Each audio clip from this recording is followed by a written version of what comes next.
Hey everybody.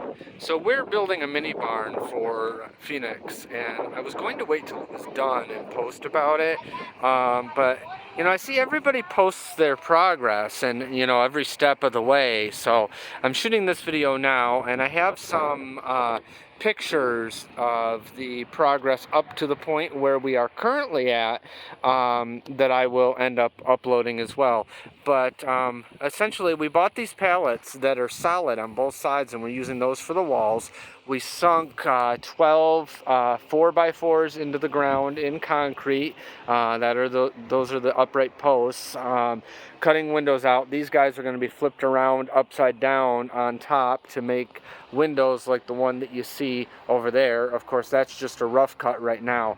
But the one thing that we still don't have fully worked out yet is the door. Right here in front of us is, of course, the doorway. Let us know if you've got any ideas for how we should design the door. And this, by the way, is a barn on a budget. The materials here really have not cost that much. The posts were the most expensive thing because I bought nice pressure-treated posts. Probably put about $100 or so into those.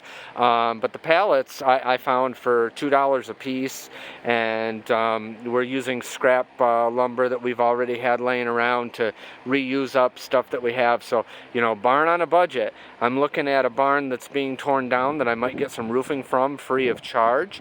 But again, that door, if anybody's got any ideas on how to structure a good door for this, that would be great. Let us know in the comments. Thanks.